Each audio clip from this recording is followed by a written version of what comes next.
Every day, a young fisherman named Syracuse goes out to fish off the coast of Ireland.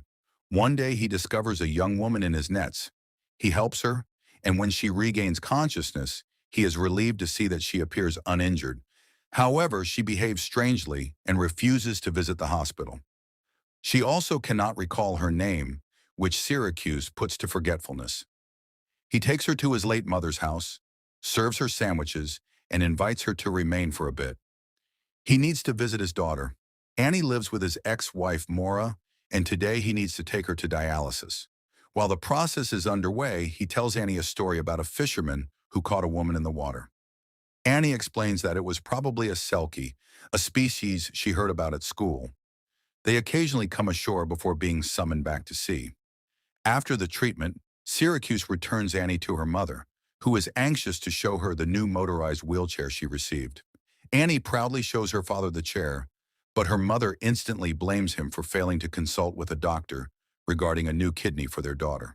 The next morning, Syracuse discovers the woman washing clothes in a brook while singing in a strange tongue. She asks if she can join him, and he lets her on his boat. On the way, she mentions her name, Ondine, which means from the water. Syracuse's boat eventually stops for lobster fishing, but the baskets are empty. Ondine starts singing a song Syracuse has never heard before, and soon every basket is full of catches. She assists him in pulling them out and is astonished when he throws the smaller ones and extras back into the ocean. However, she absolutely refuses to accompany him to the market. He sells the lobsters to the surprise customers and buys a dress from a store. Then he goes to get Annie up from school. On the drive home, he relates the story of the fisherman and the woman from the sea. She sings to the fish, which he catches. Both are pleased. Annie believes it is a dream because everything appears to be his fantasy come true. Furthermore, no one knows in which language she sings. After dropping off his daughter at home, Syracuse returns, unaware that the curious girl is following him. When Annie arrives at the house, she finds Ondine talking to her father, who inquires about her stay. Hearing that it is up to him, Syracuse decides she will stay forever to live happily ever after with him, just as in the fairy tale he has been creating with Annie. After viewing everything for herself, Annie visits the library and requests books about selkies. Meanwhile, Syracuse goes to church and confesses to being an alcoholic, despite the fact that he hasn't drunk in over 2 years. He's recently been troubled by a dream in which he attends the funeral of his ex-wife's new husband, Alex, and then reunites with Maura, who continues to suffer with alcoholism. The priest suggests that he see a psychotherapist, but Syracuse reminds him of the confidentiality of confession and informs him that he pulled a woman out of the ocean with his net. He is now sheltering her from everyone else. The priest invites him to Mass because there is no other way he can help him. Meanwhile, Annie is studying Selkie legends. Ondine cleans the cottage and then examines the new items Syracuse brought her. She's especially interested by the fishnet stockings, which she stretches over one hand to make them appear webbed. The next day, Annie visits her grandmother's cabin and discovers Ondine swimming. The girl boldly approaches the coast, declaring that she had known all along. The story of the fisherman and the selkie is not a fairy tale. Annie informs her about her condition and asks her to heal her, but Ondine claims she doesn't know magic. The girl asks a lot of questions, and Ondine admires the vivacious and forthright child. Annie asks her to always be truthful, because what is the sense of friendship otherwise? She is really curious about what it is like underwater. Is it better or worse than this? Ondine claims it fluctuates, but singing is easier there. Annie discusses what she has learned about selkies from the literature. They can remain on land for up to 7 years before finding happiness with a human. Then she abruptly switches the subject to her grandma, as her father still misses her greatly. Annie, remembering her mother, prepares to return home, and Ondine invites her back. Syracuse also visits the library to borrow literature on selkies, only to discover that Annie has already taken them. Meanwhile, Annie meets up with the neighborhood kids to show off their bikes, and she lets one of the girls play with her wheelchair before it loses power and slides into the lake. The kids forsake Annie, and she must make her way home, where she is welcomed by Alex. He recharges her battery and informs her that selkies were invented in his native country of Scotland, but the girl swears that Ondine speaks another language. Meanwhile, Syracuse discovers Ondine on a pontoon in the middle of the bay and offers to transport her back to his boat. He orders her to handle the tiller, but when a police boat passes by, Ondine hides and directs it with her foot. Syracuse teases her, pointing out that she manages just fine on her feet. She starts singing again as he pulls up his net and realizes it's full of salmon, which his nets aren't typically capable of catching. Before he can completely appreciate his luck, Syracuse notices the police boat returning. The wildlife officers find the fish and demand to see the nets he used to catch it. He shows them the typical nets for catching salmon, but they are absolutely dry, indicating that he is speaking the truth. However, the men discover Ondine hiding in the hold. She confirms that Syracuse caught the salmon using an ordinary net, and they leave the boat. They travel to the harbor to sell the fish, relieved that the authorities trust their tale and that nothing happened when Ondine was spotted by people. Syracuse tries to give her a gift, but she requests another dress, which she will choose herself. On the way to the store, they meet Annie, who is overjoyed that their narrative isn't a fairy tale. The girl assists Ondine in selecting an outfit, as the villagers admire the attractive foreigner through the shop window. Later, Annie arrives at her grandmother's house, which has been decorated festively and comfortable thanks to Ondine's efforts. Ondine offers to teach the girl how to swim, and she accepts because she will have someone from the water by her side. They were both playing in the shallow water when Ondine noticed something in the water and asked Annie to join her on the raft. She takes out a bundle of what Annie refers to as selkie clothes.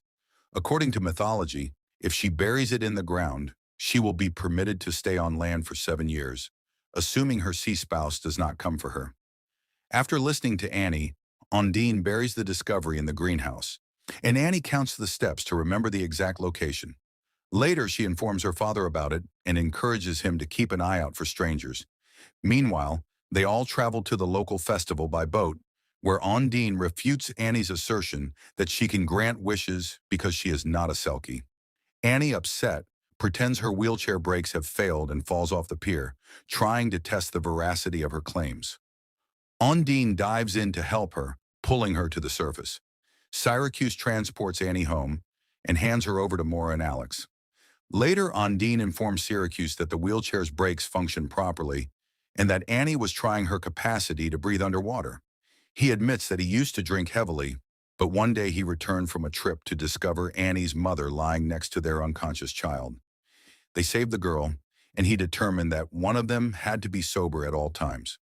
Meanwhile, Maura informs Annie that a dark-haired stranger has been seeking for the fisherman's girlfriend, causing her to suffer a nightmare. Meanwhile, Syracuse and Ondine grow close. Later, he goes to confession and admits to the priest that he sinned with Ondine the night before, and he now dreads the luck she brings because he has long given up hope for the best. He knows that something good or bad will happen, and he is scared of both.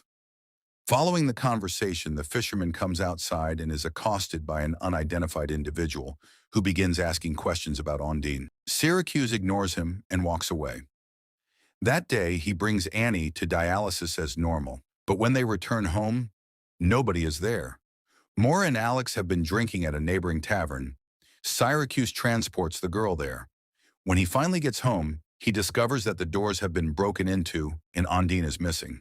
Syracuse searches the shore and eventually discovers her hiding place. She reminds him of the Selkie's spouse and says he's come to take her away. Meanwhile, Maura is inebriated and determined to ride her daughter's wheelchair home, despite Alex's concerns. Syracuse conceals Ondine in a secret cave behind the waterfall, promising to grant her a wish, but she simply wants Annie to be well, so he wishes for her to be able to stay. Meanwhile, the man looking for Ondine is driving about town when he collides with Maura, who is intoxicated. Alex gets flung through the windshield. Annie, on the other hand, manages to buckle up but is still injured. Syracuse and Ondine, who are driving past, recognize the automobile. Syracuse yells and runs at the medics as they carry Annie onto a stretcher and transport her to the hospital. Later, they find the girl in the hospital and discover that she is getting an immediate kidney transplant from Alex, who by chance was a compatible match. Meanwhile, an unknown man approaches Ondine in the corridor. He wonders why she speaks their language when neither of them belong here. The sea vomited her out, but this isn't their reality. The woman wants him to come home without her. The next morning, Annie wakes up and instantly inquires as to where Ondine is. Syracuse promises her that they will see her shortly. Later, Alex's cremation ritual goes place. Maura tosses his ashes over the sea, regretting that she can no longer blame her ex-husband for anything. She urges him to take Annie but demands that he get rid of Ondine, and she makes her husband drink to Alex's soul. Inebriated, Syracuse goes to the boat where Ondine is hidden, and calling her a Selkie, drags her out to sea, demanding that she return to her husband and sing her songs for him. He takes her to the foot of the lighthouse and insists that she go. He abandons her and sets sail, convinced that life is not a fairy tale. People and Selkies cannot be together. Ondine asks for the opportunity to say farewell to Annie, but he sails away. As dusk comes, the log on which she is sitting transforms her silhouette into that of a woman with a tail. She leaps into the sea while waiting for dusk to arrive. In the morning, the priest awakens a depressed Syracuse, who realizes he has committed a serious error. He transports Annie from the hospital to his home. The girl consoles him, claiming that Ondine will return since she left something here. Later, Annie watches TV where the Icelandic band Sigur Rós performs, and suddenly, Syracuse recognizes the words. He understands Ondine is a normal woman and runs to the lighthouse. He can't find her at first and rushes along the shore, calling until he comes upon a fire where Ondine is warming herself. At first, she claims to be a marine creature who discovered and hid her magical clothing in order to spend eternity with her loved ones. But Syracuse demands the truth, and Ondine confesses that she was a courier transporting illegal narcotics from Romania. She was in a boat with a rucksack full of drugs when the cops arrived. Her guard pushed her into the sea since he was unable to swim. She swam till she couldn't anymore, then drowned. But she was captured in Syracuse's net. The girl reveals her real name, Iowana. The fisherman takes her home, where criminals have already taken Annie captive. Syracuse tries to fight them off, but he cannot manage two armed men. The girl told them the story about the Selkie's clothing buried in the greenhouse, and the men demanded to see the location. Everyone goes to the greenhouse to look for the items, but they don't find anything because Annie has concealed the Selkie's apparel elsewhere. Ondine agrees to remain with Annie and admits she hid the item in the lobster container. Everyone heads for the boat, but when the criminals raise the basket, Annie tells Ondine that she is a Selkie while they are not. Ondine attempts to disarm him. The coming police arrest both the criminal and Ondine, who threatens deportation unless she obtains citizenship or marries.